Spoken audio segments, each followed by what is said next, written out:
Up next on U.S. Bank Business Watch, presented by the Business Courier. Looking to buy a home in the tri-state? Good luck. It's a seller's market. The Reds Community Fund is making over a local community center in one day. And lights, camera, action. Movie and TV crews all over downtown Cincinnati. U.S. Bank Business Watch is next.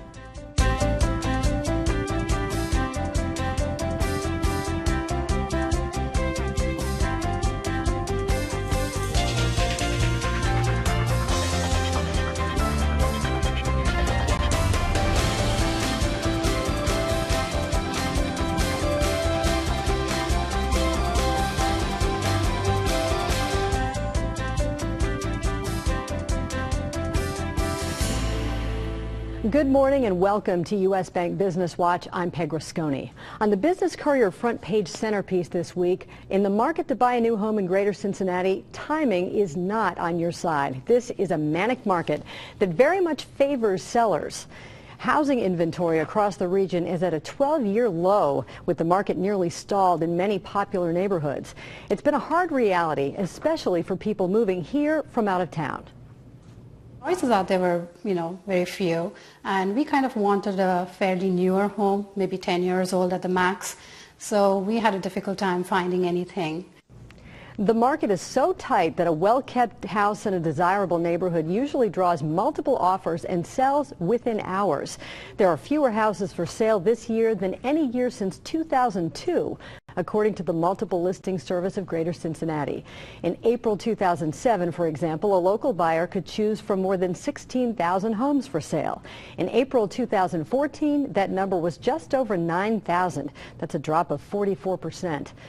And the Courier is told few people are putting their houses on the market because they worry they won't find a new place to live afterwards. Joe King, president of Coldwell Banker Westshell, is with Business Courier editor Rob Dahlmeyer in the studio with more on this manic market. Rob and Joe. Peg, thanks. Thank you very much for being here. Before we get started, there's two sides to the real estate market. Obviously, if you have a home, you want to make sure that when you sell it, that it's a market kind of like this. Right. On the flip side, this is not a great market if you're a buyer, but it's been a long, long time coming for homeowners. How did we get here? Well, there's several reasons, but they're all stem from the real estate Great Depression from 2008 and 2011, and we still see residual impact from that period of time. And so what happens were, a lot of times people move because of a lifestyle change. So all those lifestyle changes were occurring, but the housing market wasn't, providing that opportunity. And so once the economy got better, we saw this incredible surge of people who entered into the market, which created low inventory levels. Another area was because of the economy, housing starts. We saw a significant decline in new homes, and that's hurting our inventory. Another area, because of the recession, is we saw a level of negative equity. People lost the value of their homes, so even though they wanted to sell, they couldn't sell, so that created some challenges there. And then, as it was mentioned earlier, because of all those issues, we have a low inventory level. And now we actually have sellers who are, they give us a call, we give a market analysis, and they say, okay, I want to sell my house. But this is an incredible statistic in my mind, 34% of homes sell in the Cincinnati MLS this year within 40 days. Yeah. So they're saying, okay, if I sell my house, where am I going to go? So all that's putting pressure on the inventory levels for the area. Yeah, still, I do feel, at least in my neighborhood in Loveland, obviously just anecdotally, a lot of empty nesters, I think, back before the Great Recession hit that had a plan. They were going to sell their house in 2008, 2009 and move on. Well, all those plans blew up, and so there has to be sort of this level of pent-up demand.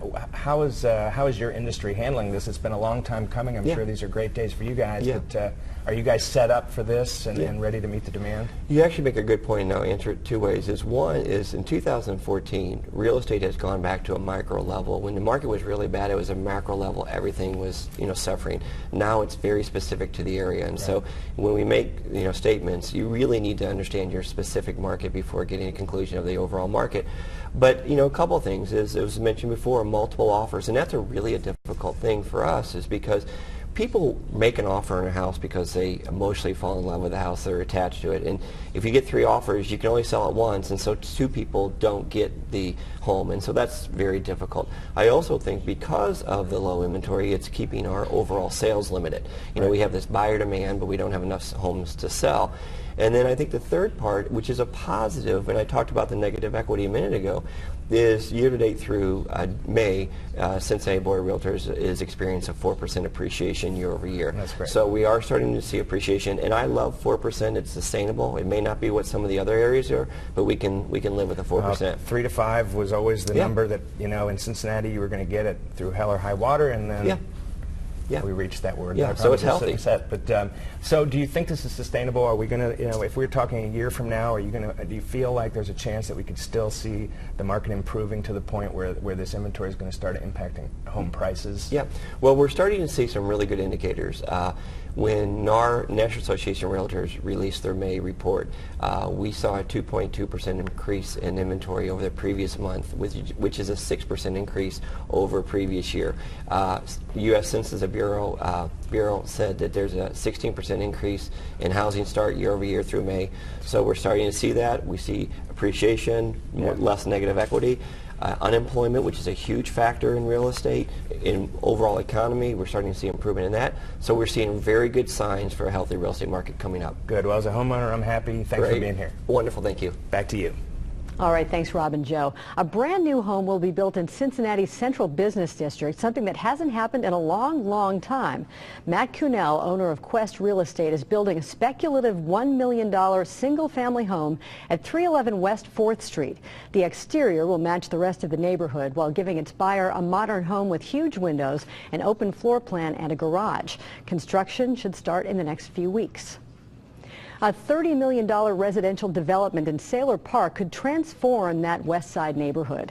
Winding walks of Sailor Park will include homes at an average price of $300,000 in a walkable community near a city school, a recreation center, and a business district.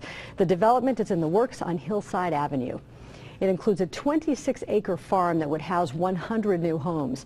Realtor Marianne Rice of Keller Williams Realty is working with developer David Selhorst, who owns the farmland. Well, what does the presence of a ping pong table say about an office? At Directions Research, the table is a sign that this is not a typical workplace. Randy Brooks started the market research firm in 1988 with 1 employee. A lot has changed in market research in 26 years. The questions clients ask us have not changed at all. What's really changed is how we get the data.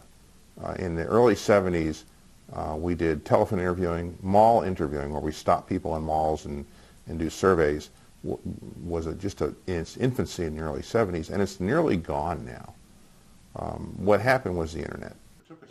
And Brooks says the cost of an interview to collect research has declined by about 80% because of the internet. The Millvale Recreation Center is getting some major TLC from some serious community partners. This is one of the city's busiest rec centers. 200 kids from Millvale and South Cumminsville use it every day. Well, that made it a no-brainer for the Cincinnati Reds Community Fund to choose the Millvale Recreation Center and Wayne Ballfields in South Cumminsville for its annual one-day community makeover this summer. It's about education, it's about after-school programs, it's about feeding these kids. It's about keeping them off the streets and being active and healthy, and we couldn't do this work at this level or scale without the help of P&G and the zoo. So it's a great partnership.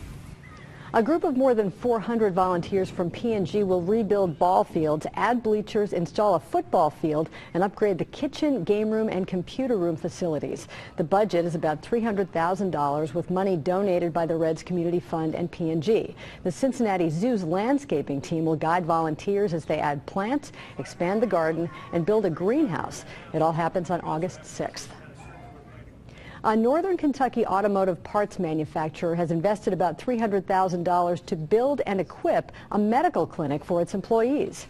Mubia North America currently employs about 1,300 people and may hire several hundred more. Management considers the clinic a benefit that could attract and retain workers, as well as help them stay healthy and productive.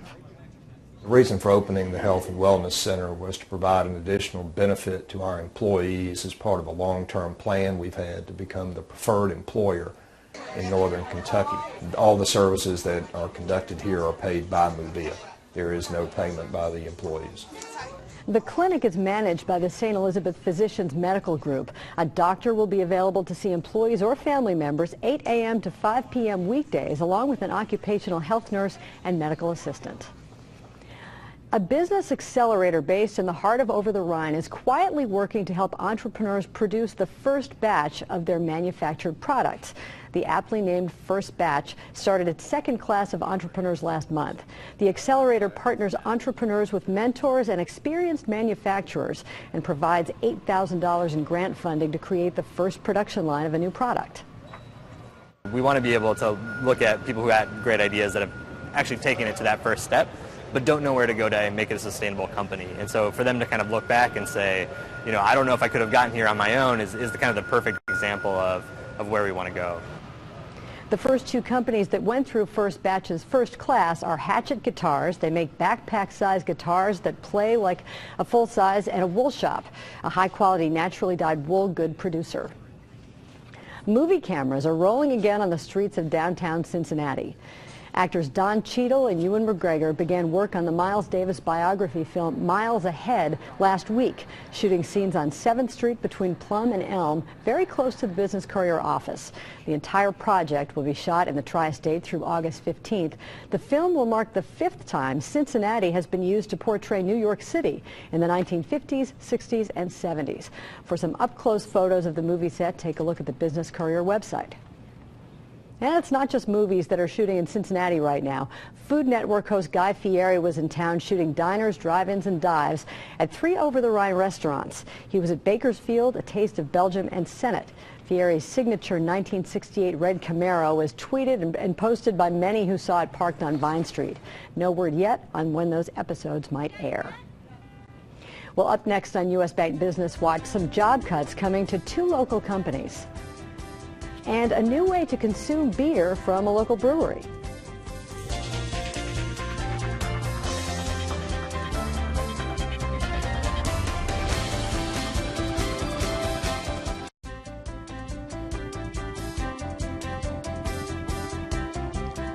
Some news you may have missed if you're not reading the Business Courier online every day or following on Twitter and Facebook.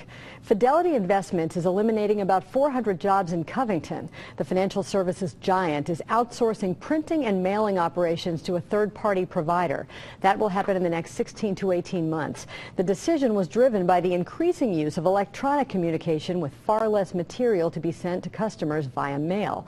Fidelity currently has more than 4,000 employees at its Covington campus. General Cable is cutting 1,000 positions. The Highland Heights-based manufacturer estimates the restructuring will save about $10 million beginning this year, with a full $75 million in annual savings by 2016. General Cable is a maker of copper and wire cable products. If a can of beer isn't enough to quench your thirst, a local brewery has a new option for you. Rheingeist introduced its 32-ounce Crowler last week. Just like a growler, bar patrons can fill it with any beer the Rheingeist taproom has. The Over the Rhine brewery is one of the first in the country to offer the Crowler as an option. In this morning's U.S. Bank Economic 360, a look at reports on just how companies are faring in terms of reported earnings and other important trends. These reports detail just how well or how weak trends were in the second quarter, and they'll be closely watched since the first quarter was so negatively impacted by the harsh winter weather. For perspective, we turn to our very own Jim Russell, U.S. Bank's Wealth Management Senior Equity Strategist, who's with Rob in the studio. Rob and Jim. Thank you very much. So that first quarter, as Peg just said, weather did hurt it. How bad was the first quarter? And we're going to start seeing earnings here as we speak for the second quarter. What are you expecting? Well, just mentally rewind to the first quarter. Winter weather really shut down a number of things for weeks at a time. And the winter weather wasn't confined here to the tri-state area, Rob. It was really extended as far south as Atlanta and Dallas. What we expect to see for 2014 for the remainder of the year is moderate revenue growth, 3 to 5%, which does represent a bit of a pickup on the top line. That, frankly, revenue growth has been the elusive metric for many of the companies in the S&P 500. A maintenance of margins, as we think revenue growth grows, we think margins remain at historical and all-time highs. And we do see a little bit more strength from domestically based business. It does appear, unfortunately, Europe continues to stagnate just a little bit, a 1% growth rate. China also a little bit on the weak side. So really the metrics look good right here in the good old USA. But the stock market has been going gangbusters. Right. Is that because of earnings? I mean, it's not always the case. Right. Stock doesn't always follow earnings. I think a lot of people have the very same question, Rob, and that is, how can Main Street be kind of stuck in first gear and the stock market hit all-time highs on a continual basis? We've hit 14 new records on the Dow this year, and here we are halfway through the year. So what we're seeing is that earnings are likely to start to accelerate as we move through the year. You mentioned the first quarter, up only 3.4% year over year. We're expecting about a 5% increase in the second quarter and low double-digit type numbers, call it 10% in the third, close to 12% in the fourth quarter as we move through the year. So the stock market likes accelerating earnings. It likes the fact that the Federal Reserve is keeping interest rates low. It likes that profitability is at an all-time high. It likes that dividends being paid is an all-time high. And it likes the fact that inflation is low. So it's really a combination of a couple of things. Throw a little curveball at you. So the chances of any kind of a major correction this year are pretty high. That's just what happens. Do you think investors are sort of past the point of panic? Are we far enough away from 08, 09 so that if a correction does hit, they won't run for the exits? It's a good question. The skepticism level on our high net worth clients at U.S. Bank Wealth Management remains very high. Yeah. Again, kind of marking how can the markets do so well and Main Street kind of be stuck a little bit, struggling a little bit. Aren't the markets ahead of themselves? We think the combination of the factors just mentioned really support the markets. We do see probably a pullback before too much longer, probably related to the fact that the Federal Reserve will need to increase interest rates at some point, either late this year, but more likely early 2015, a little bit of a headwind for the market. So as that debate begins, probably in the fourth quarter, we can see that kind of pullback. Well, we certainly should talk about this again soon as these numbers come in. Thanks a lot, Jim. Thank you. Back to you. All right, and thanks, Rob and Jim. Still to come on U.S. Bank Business Watch, a legend in the medical community takes on a new role at the University of Cincinnati. And congratulations to Dave Knox, Chief Marketing Officer of the digital agency Rockfish and co-founder of the Brandery, another of the Business Courier's 40 Under 40 honorees.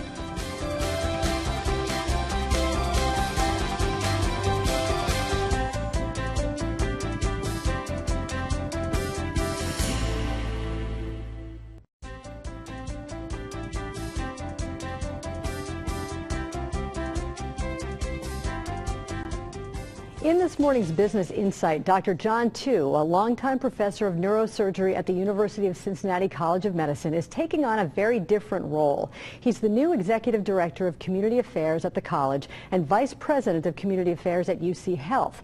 Dr. Tu will lead the community outreach and philanthropic efforts of the integrative medicine program at the college and UC Health. And that includes the University of Cincinnati Medical Center, Westchester Hospital, and the Daniel Drake Center for Post-Acute Care. It's a big change for a man who is revered in the medical community for his work as a neurosurgeon. And we're honored this morning to have Dr. Tu with us to talk about his new role. Dr. Tu joins Business Courier publisher Jamie Smith in the studio. Thanks, Peg. Dr. Tu, I'm honored to have you on the set here today.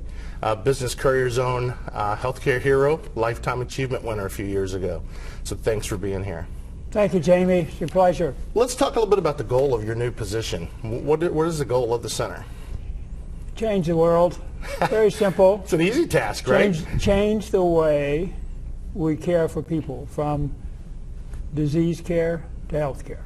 It's very simple. Since more than 70% of the chronic diseases that we suffer from are largely based on our own behavior, I think we need to do something about that. And that change needs to start inside. Largely it's been driven in the past from the outside, from people like all of you in the audience. You've asked for change. we need to help you get it, provide it, teach to our doctors. Just centered a lot more on wellness, right? Absolutely. And I've heard you talk about that before. Talk a little bit about the leadership UC has shown in this area. Well, UC has started this program actually 2 years ago, and it's called the Center of Wellness and Health. Not disease prevention, not preventative medicine, but wellness and health, with an emphasis on that. Obviously, we have to work internally to get our doctors to know about it. And, you know, we educate 1,200 medical students per year, thousands of doctors, and there are 760 physicians who practice with UC Health. But we are very cognizant of the fact that we need to reach out to the community, because the community is already practicing what is known as integrative medicine, and we have some very good practitioners out there who we hope to work with. But the real urgent and important thing that the university is committed to, education and research. We need to document whether these practices, these new things that we're doing, actually work, actually have effective methods of change. That's great. Now, 20 years of being a neurosurgeon, co-founding the Institute, this is a big change for you. Talk a little bit about that. Like, why now, and how do you feel about these changes? Well, you know, actually the concept of wellness, health, is thousands of years old.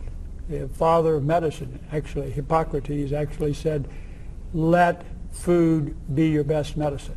We've kind of gotten away from that a little bit, but in 1963, I was greatly influenced by one of my professors who was one of the world's leaders in medicine, but he recognized that there were lots of things you couldn't cure with drugs or operations, and he actually started a Department of Preventative Medicine. So his name was Alexander Leaf. That's awesome. He did a huge job of converting the concept to preventative medicine, and I've been influenced by that ever since.